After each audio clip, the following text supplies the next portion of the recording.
This is a video demonstration on preparing the aircraft for BT cleanout at the end of the season. It's important to talk to the pilot about cleanout plans prior to the aircraft's last load to verify the pilot's intention.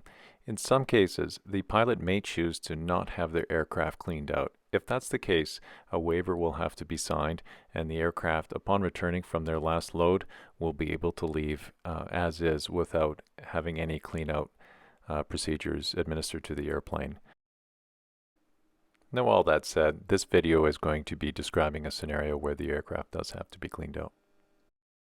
Now, when the aircraft returns from its last load and there are no more loads left to do, we're going to have a look inside the hopper and verify how much contents is going to be remaining.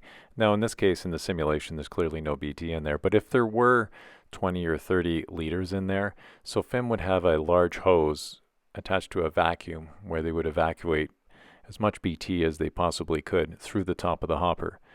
Once that process is done, we can take one of SOFIM's large trays, similar to the one that you're seeing here under the airplane here right now, and we can place it underneath the pump portion of the aircraft.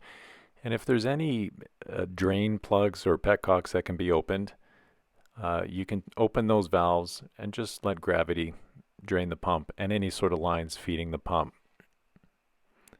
Once that's done, you can reposition the tray and position it in a way so it's directly underneath the gate, so that the pilot, when they open the gate, they can allow whatever 2 or 3 liters may be left remaining that wasn't able to get sucked out with the vacuum. After that, if there's any conveniently removable caps for inline strainers, you can remove that, and if there happens to be a screen like on this aircraft, you can pull that screen, inspect it for any sludge or any contaminants, clean it out, and put it back in position. Always being careful to make sure that the screen and the cap fit snugly, but also naturally in their proper resting position, so nothing is damaged when it gets put back in. Now, once that is done, we can reposition the tray to underneath the T-strainer where the pressure line meets the boom. Now, this is really important here when you take this apart. Pay attention to how the orientation of the cap is. The reason I say this is because I want you to observe as the screen is removed, it needs to go back in the same way, in a manner where the screen does not get damaged or compressed when it gets put back in. Now, once that screen is removed, we can, at one boom at a time, remove a cap. That cap being removed will allow the contents to more easily drain out of each boom. Now, for this demonstration, we've only done the left boom, but in both cases, do each boom. Now, I wanted to pause the simulation here just to mention a couple of things. At this stage, when you've pulled the cap out, and I should say pulled the strainer apart so it could drain at the center of the booms, and also remove the end cap so the booms can also drain. SOFIM will have a pressure washer available where they can pressure washer the booms from the end, letting the rinsate drain into a container. Now, SOFIM will probably preserve, the pure BT that they pulled out of the boom and the hopper, and then give them a chance to put together to put in place another collection tub so that the mix rinsate of water and BT can collect in a separate container for them. And at that point, they can pressure washer the boom just by putting a nozzle in the end of the boom and trying to rinse some of the product out through the booms. And they will also pressure washer the hopper out from the top with the gate open as well, just to help clean things up prior to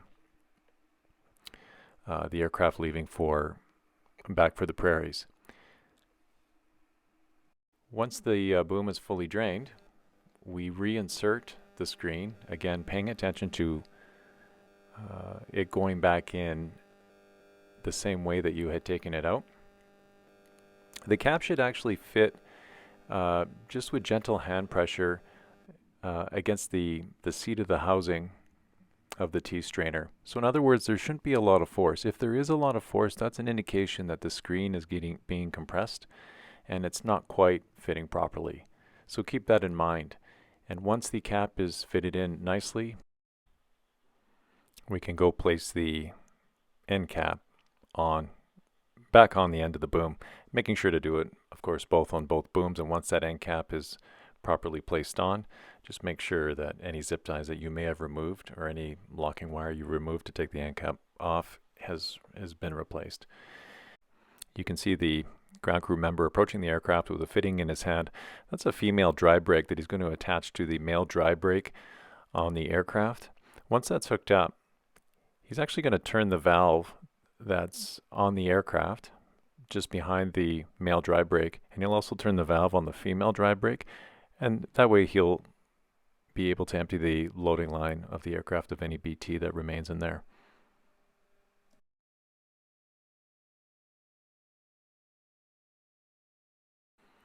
Now the final thing is, once the aircraft is drained, then rinsed of BT, SOFIM will load 300 liters of water for the pilot to spray out at a later time at the pilot's own discretion.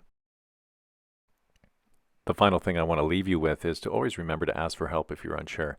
We recognize that this is not something that you do every day, and so if you have any questions, reach out to your fellow ground crew member, your base manager, or SOFIM, and see if you can just get a little bit of guidance if you would like some. We're here to help each other and make sure everybody succeeds. So that's everything. Thanks for watching the video, and we'll see you on the contract. Thanks.